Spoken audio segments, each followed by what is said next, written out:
क्या आपने कभी सोचा है कि जैसे कि मान लो कि दो लोग हैं और दोनों का एक ही सिचुएशन है, लेकिन एक की जिंदगी में वो व्यक्ति जो है आगे निकल जाता है और दूसरा वहीं का वहीं रह जाता है। कैसे होता है? क्या सच में हमारी लाइफ को हमारी किस्मत कंट्रोल करती है या हमारा माइंड कंट्रोल करता है? और अगर मैं आपसे कहूं कि आपके अंदर एक ऐसी इंडिविजुअल पावर है जो आपकी हैबिट्स, रिलेशनशिप, कॉन्फिडेंस और फ्यूचर को हर रोज शेप दे रही है, तो क्या होगा? सबसे बड़ा सवाल यह है कि अगर ये पावर इतनी पावरफुल है तो ज्यादातर लोग अपनी लाइफ में वो सब क्यों नहीं पा सकते, क्यों नहीं पा पाते जो वो चाहते हैं? आज की वीडियो में हम इसी मिस्ट्री को एक्सप्लोर करेंगे, पूरी तरीके से एक्सप्लोर करेंगे। तो वीडियो के अंत तक जरूर बने रहिएगा, क्योंकि लास्ट में एक ऐसी प्रैक्टिकल टेक्निक होगी जिसे आप आज से ही यूज करना शुरू कर देंगे। तो चलिए शुरू करते हैं। पहला पॉइंट क्या है? पहला पॉइंट है the power of your subconscious mindset का पहला लेसन है your mind is like a garden. Your mind is like a garden. सोचिए, अगर एक गार्डन में अच्छे सीड्स बोए जाएं तो क्या लगता है? ब्यूटीफुल फ्लावर्स होंगे, है ना? और अगर वीड्स को छोड़ दिया जाए तो गार्डन खराब हो जाता है। बिल्कुल इसी तरह आपका जो सबकॉन्शियस माइंडसेट है ना, बिल्कुल इसी तरह आपका सबकॉन्शियस माइंड भी काम करता है। जो थॉट्स आप बार बार सोचते हैं, जो इमोशंस आप रोज फील करते हैं, वही धीरे धीरे आपकी पर्सनैलिटी और डिसीजंस बन जाते हैं, है ना? अगर कोई स्टूडेंट रोज सोचता है कि मैं फेल हो जाऊंगा, तो एग्जाम के टाइम उसका कॉन्फिडेंस पहले से ही टूटा हुआ होता है। लेकिन अगर वही स्टूडेंट सिंसियरली प्रिपेयर करे और सोचे कि I will give my best effort, तो उसका बिहेवियर भी वैसे ही बदलने लगता है और सक्सेस की तरफ आगे बढ़ने लगता है। So the moral of the point is what? Thoughts अकेला मैजिक नहीं करता, है ना? जो थॉट्स है ना, वो अकेला मैजिक नहीं करता, लेकिन वो एक्शंस को इन्फ्लुएंस करता है। लेकिन एक सवाल, अगर नेगेटिव थॉट्स खुद ही आ जाता है तो उन्हें रोकना कैसे पॉसिबल है? अगर नेगेटिव थॉट्स खुद आ जाए तो उसको रोकना कैसे पॉसिबल है? आइए इसको समझते हैं। लेसन 2 क्या है? Repetition creates belief. माइंड एक रिकॉर्डिंग मशीन की तरह हमारा होता है। हमारा जो माइंड है ना, वो एक रिकॉर्डिंग मशीन की तरह होता है जो बार बार रिपीट होती है। वो धीरे धीरे बिलीव बन जाता है ना? वो धीरे धीरे क्या बन जाता है? बिलीव बन जाता है। इसीलिए लोग कहते हैं कि मैं अनलकी हूं, और कुछ सालों के बाद उन्हें हर जगह सिर्फ प्रॉब्लम्स ही प्रॉब्लम्स दिखता है। प्रॉब्लम के अलावा उनको कुछ नहीं दिखता। लेकिन अगर आप कॉन्शियसली, है ना, अगर आप कॉन्शियसली अपने सेल्फ टॉक में पॉजिटिवनेस लाते हैं, एक पॉजिटिव वातावरण को अगर आप रखते हैं, तो धीरे धीरे कॉन्फिडेंस भी बदलने लगता है। आपका जो कॉन्फिडेंस है वो बदलने लगता है, पूरी तरीके से बदलने लगता है। ये ओवरनाइट मेडिकल नहीं होता, ये एक प्रैक्टिस है ना? जो इंसान हमेशा खुश रहता है उसको आप लंबे समय तक दुखी नहीं रख सकते, क्योंकि वो प्रैक्टिस मोड में है, क्योंकि वो खुश रहना चाहते हैं और वो खुश ही रहते हैं। लेकिन जो व्यक्ति दुखी रहते हैं, वो उनका भी एक प्रैक्टिस मोड होता है कि हमेशा वो दुखी ही रहते हैं। उनको आप पल भर की खुशी दे देंगे, लेकिन वो फिर दुखी ही हो जाएगा, क्योंकि प्रैक्टिस ही उनका दुखी होने का था। जैसे रियल लाइफ एग्जाम्पल की अगर मैं बात करूं, तो जिम में पहले दिन मसल नहीं बनता, वैसे ही पॉजिटिव माइंडसेट भी एक दिन में नहीं बनता।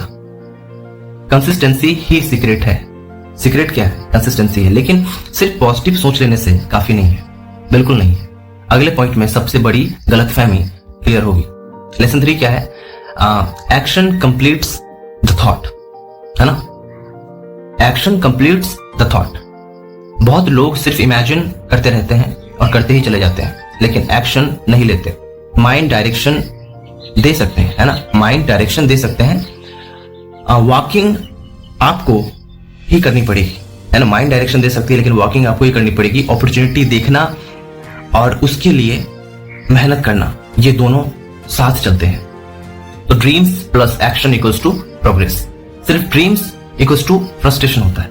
अगर सिर्फ ड्रीम्स हो तो उसको पूरा करने के चक्कर में क्या होगा? फ्रस्ट्रेशन होगा, एंजाइटी होगा, टेंशन होगा। लेकिन ड्रीम्स के साथ साथ अगर एक्शन लेने का कैपेबिलिटी है तो प्रोग्रेस दिखेगा। है ना। तो ड्रीम्स के साथ एक्शन होना चाहिए, तभी जाके इंप्लीमेंट हो पाएगा, तब जाके हम एग्जीक्यूट कर पाएंगे। लेकिन सिर्फ ड्रीम हो तो फ्रस्ट्रेशन हो जाएगा, क्योंकि वो पूरा होता हुआ नहीं दिखेगा, तो फ्रस्ट्रेशन मोड में आप चले जाओगे। लेसन 4 क्या है? फियर इज अ हैबिट, डर अक्सर रियलिटी से ज्यादा, है ना, डर जो है अक्सर रियलिटी से ज्यादा इमेजिनेशन में होता है ना। इंटरव्यू से पहले, स्टेज पर जाने से पहले डर, क्या होगा, मेरा हाथ कांपेगा, मैं बोल नहीं पाऊंगा। बिजनेस स्टार्ट होने से पहले टेंशन कि मेरा पैसा डूब तो नहीं जाएगा। माइंड सबसे पहले वर्स्ट केस सिनेरियो बनाता है। हमारा जो माइंड है ना, वो वर्स्ट केस सिनेरियो बनाता है, लेकिन जब आप एक्शन लेते हैं तब धीरे धीरे काम होने लगता है ना। जो काम है वो होने लगता है, धीरे धीरे वो काम होने लगता है। पहले आपका जो दिमाग है वो वर्स्ट केस सिनेरियो बनाता है, लेकिन आप पॉजिटिवली अगर करते रहे तो वो धीरे धीरे इंप्लीमेंट होता चला जाता है। तो कुछ सवाल है, सोचिए कि कितने सपने सिर्फ इसलिए अधूरे रह गए, कितने सपने सिर्फ इसलिए अधूरे रह गए क्योंकि हमने शुरू ही नहीं किया, हमने शुरू ही नहीं किया। लेसन 5 क्या है? Forgiveness frees you, forgiveness frees you. अगर आप गुस्सा पकड़ कर रखते हैं, अगर आप किसी गुस्से में हैं और गुस्सा पकड़ कर रखते हैं, तो सबसे ज्यादा नुकसान किसका होगा? सिर्फ आपका होगा। फॉरगिवनेस का मतलब गलत को सही कहना नहीं होता, है ना। फॉरगिवनेस का मतलब किसी भी एंगल से गलत को सही मानना नहीं होता। फॉरगिवनेस का मतलब होता है खुद को इमोशनल बर्डन से फ्री करना। कभी कभी दूसरे से ज्यादा खुद को माफ करना जरूरी होता है। कभी कभी कभी कभी दूसरे से ज्यादा खुद को माफ करना जरूरी होता है, जो हम रियल लाइफ में नहीं करते। हम खुद को माफ नहीं कर पाते अगर कुछ ऐसा वर्स्ट सिनेरियो होता है तो, है ना। जब कोई वर्स्ट सिनेरियो होता है तो उससे हमें सीखना चाहिए कि ये चीज हम नेक्स्ट टाइम नहीं करेंगे, लेकिन हम खुद को माफ नहीं कर पाते। यहाँ पे माफ करना बहुत जरूरी है। लेसन 6 क्या है? Gratitude changes perspective. जो इंसान सिर्फ प्रॉब्लम्स देखता है उसे अपॉर्चुनिटीज कम दिखाई देती है, लेकिन जो ग्रेटिट्यूड प्रैक्टिस करता है उसका फोकस धीरे धीरे पॉजिटिविटी, है ना, में बदलना शुरू हो जाता है। लेकिन उसका जो फोकस है वो धीरे धीरे पॉजिटिविटी में कन्वर्ट होने लगता है और इसका पॉसिबिलिटी पर शिफ्ट होना शुरू हो जाता है ना। पॉजिटिविटी के पॉसिबिलिटी में कन्वर्ट होना शुरू हो जाता है। ग्रेटिट्यूड प्रॉब्लम्स को इरेज नहीं करता। जो ग्रेटिट्यूड है, हमारा जो कृतज्ञता है, वो प्रॉब्लम्स को इरेज नहीं करता, लेकिन प्रॉब्लम्स को भी मतलब कि कहते ना कि लेकिन प्रॉब्लम्स के बीच भी स्ट्रेंथ ढूंढने में हेल्प करता है ना। तो आप सबसे इंपॉर्टेंट क्वेश्चन, है ना, आप सबसे एक इंपॉर्टेंट क्वेश्चन मैं पूछने वाला हूं कि अगर लाइफ में बार बार फेल्योर मिल रहा है तो क्या करें? Lesson 7, failure is feedback. Failure permanent नहीं होता, फीडबैक होता है ना। हर सक्सेसफुल इंसान कभी ना कभी तो फेल हुआ होगा और होता भी है, चाहे वो बिजनेसमैन हो, एंटरप्रेन्योर हो, या जिस भी फील्ड में हो। डिफरेंस सिर्फ इतना है, और डिफरेंस सिर्फ इतना था कि उसने सीखना बंद नहीं किया। सीखना उन्होंने कभी बंद नहीं किया। हर फेल्योर आपसे पूछता है कि क्या तुम सीख कर दोबारा उठ पाओगे? क्या तुम सीख कर दोबारा उठ पाओगे? क्या उस माहौल में तुम ढल पाओगे जिस माहौल की जरूरत है? क्या उस माहौल में तुम जा पाओगे जिस माहौल में गिरना तो पॉसिबल है लेकिन उठना भी पॉसिबल है? क्या उस पॉसिबिलिटी को पॉजिटिव अंदाज के साथ आप इंप्लीमेंट कर पाएंगे? लेसन 8 क्या है? Build daily habits. सक्सेस कोई एक बड़ा डिसीजन नहीं है। सक्सेस जो है ना, कोई बड़ा डिसीजन नहीं है, छोटे डेली डिसीजंस का रिजल्ट होता है। 30 minute reading, daily exercise, skill learning, consistent sleep, सही टाइम पे सोना। ये बोरिंग लग सकता है, लेकिन फ्यूचर इसी से बनता है। लेकिन फ्यूचर है ना, वो इसी से बनता है। लेसन 9 क्या है? Your environment matters. अगर आप रोज नेगेटिविटी सुनेंगे, और उस नेगेटिविटी में रहेंगे तो पॉजिटिव रहना मुश्किल हो जाएगा। जैसे हम लोग बुक्स पढ़ते हैं, पॉडकास्ट सुनते हैं, अच्छे फ्रेंड्स को अपनाते हैं, गुड फ्रेंड्स, हेल्दी कॉन्वर्सेशन होती है, ये सब मिलकर आपके थिंकिंग और आपके जो थॉट पैटर्न्स हैं उसको एक प्रॉपर शेप में लाता है ना। लेसन 10 क्या है? Become the author of your story. You have to become the author of your story. सबके पास्ट में मिस्टेक होती है, सबके पास्ट में मिस्टेक्स होती है। कोई भी दूध का धुला नहीं है, दुनिया में कोई भी इंसान दूध का धुला नहीं है। हर कोई का पास्ट में कुछ ना कुछ तो ऐसा रहा है। लेकिन फ्यूचर, आज को डिसीजन से लिखा जाता है, लेकिन जो फ्यूचर है ना, वो आज के डिसीजन से लिखा जाता है। अगर कल खराब था तो इसका मतलब ये नहीं है कि कल भी, आने वाला कल भी वैसा ही होगा। अगर बीता हुआ कल खराब था तो आने वाला कल खराब हो, ये जरूरी नहीं है। लेकिन जरूरी ये है कि बीता हुआ कल में जो नेगेटिविटी थी उसको हम पॉजिटिविटी में बदलें और उसका सामना करें। आज भी नई बिगिनिंग हो सकती है, राइट। हमें सीखना बहुत जरूरी है कि पास्ट में जो गलतियां हुई है वो दोबारा ना हो। तो सिंपल सी बात है, रेक्टिफिकेशन होंगी और सुधार आएगा, राइट। तो अब बात करते कंक्लूजन की कि निष्कर्ष क्या है। अब खुद से एक सवाल पूछिए कि क्या मैं अपनी लाइफ को ऑटो पायलट मोड में जी रहा हूं? क्या मैं अपनी जिंदगी को, अपने लाइफ को ऑटो पायलट मोड में जी रहा हूं या कॉन्शियसली अपनी डायरेक्शन चूज करके जी रहा हूं? क्योंकि कॉन्शियसली अपने डायरेक्शन को चूज करना बहुत जरूरी है, जो एक ऑप्टिमिस्टिक तरीके से हम जिंदगी जीते हैं, राइट। याद रखिए कि आपका सबकॉन्शियस माइंडसेट जो है वो कोई जादुई मशीन नहीं है, लेकिन आपके रिपीटेड थॉट्स, इमोशंस और हैबिट्स मिलकर आपके डिसीजंस, जितने भी डिसीजंस हैं, उसको शेप में लाता है ना। हम जो कॉन्शियसली काम करते हैं वो सबकॉन्शियस माइंडसेट के बनस्पति करते हैं, उसके अकॉर्डिंग ही करते हैं। और डिसीजन और जो डिसीजंस है ना, डिसीजंस ही धीरे धीरे डेस्टिनी बनाते हैं। हमारे जो डिसीजंस हैं वो धीरे धीरे हमारा डेस्टिनी बनाता है।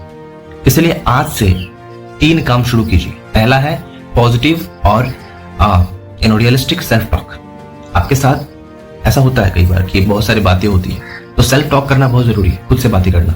एक पॉजिटिव सेल्फ टॉक बहुत जरूरी होता है, तब जाके रेक्टिफिकेशन होती है कि आज मैंने पूरा दिन क्या किया, किस तरह की चीजें की, क्या वो सही था, क्या वो नहीं था। खुद के साथ एक पॉजिटिव नरेशन, एक सेल्फ टॉक बहुत जरूरी होता है, तब जाके ही सुधार होता है। जैसे कि हम लोग घर बनाते हैं, तो घर बनाते हैं तो इसका मतलब ये थोड़ी ना है कि ईंटें चढ़ गई और उसको छोड़ दिए, नहीं।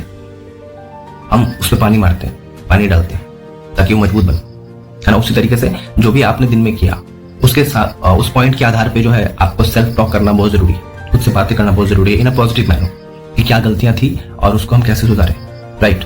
सेकंड पॉइंट है daily consistent action. Daily consistent action लेना बहुत जरूरी है। जैसे कि मैं यूट्यूब चैनल पे अपना वीडियो बनाता हूँ तो मैं डेली कर रहा हूँ भाई, ठीक है। 1 करना हो, 2 करना हो, 3 करना हो, 4 करना हो, 10 करना हो, इट्स माई चॉइस, मैं डेली कर रहा हूँ। अब लोग मुझे पसंद करेंगे कि नहीं करेंगे मुझे कोई पता नहीं, इसका फ्यूचर क्या होगा नहीं होगा मुझे पता है, कितने लोग मुझे पसंद करेंगे नहीं करेंगे मुझे पता नहीं, मैं कितना पैसे कमाऊंगा नहीं कमाऊंगा मुझे कुछ पता नहीं। मैं लोगों की जिंदगी बदल रहा हूँ, लोगों का माइंडसेट बदल रहा हूँ, मुझे इतना पता है, मैं इसी में खुश हूँ, कल का मुझे पता नहीं। तीसरा पॉइंट है ग्रेटिट्यूड और लर्निंग की हैबिट, है ना। ग्रेटिट्यूड और लर्निंग की हैबिट। हो सकता है रिजल्ट आज ना मिले, लेकिन अगर आप हर दिन 1% इंप्रूव करें तो 1 साल के बाद आप जरूर ये महसूस करेंगे कि हर चीज बदलता हुआ दिख रहा है ना। एवरीडे 1% इंप्रूवमेंट, मैं हर वीडियो में कहता हूं, एवरीडे 1% इंप्रूवमेंट बहुत जरूरी है आपकी जिंदगी में। आपकी जिंदगी में हर दिन 1% इंप्रूवमेंट, पहले से ज्यादा, 1%, ज्यादा नहीं, 1%। याद रखिए, बदलाव एक दिन में नहीं दिखता, लेकिन हर दिन किया गया सही बदलाव एक दिन पूरी जिंदगी बदल देता है। तो अगर आपको ये वीडियो पसंद आया है तो आप दोस्तों के साथ शेयर कीजिए, उन लोगों के साथ शेयर कीजिए जो बिल्कुल, जिनको बहुत जरूरी है एक पॉजिटिव माइंडसेट का। मैं ये नहीं कहूंगा कि आप मुझे सब्सक्राइब करो, मुझे कोई प्रॉब्लम नहीं है अगर आप नहीं भी करो तो, क्योंकि ये आपकी चॉइस है, मैं किसी को क्यों फोर्स करने जाऊँ। Everyone have their own thought process, right. But the point is right, कुछ बातें ऐसी होती है जिसको शेयर करना बहुत जरूरी है, लोगों को बताना बहुत जरूरी है। अगर आपको लगता है कि ये वीडियो इतना वैल्यू प्रोवाइड करता है कि मैं किसी को बताऊं, दिखाऊं, जताऊं, किसी को शेयर करूं, और किसी को जरूरत है, किसी जरूरतमंद को अगर आप ये वीडियो भेजो, तो बहुत ही सरलता के साथ मैंने बताया, हर एक पॉइंट को क्लियर किया, शायद उनको कहीं काम आ जाए, राइट। सॉरी।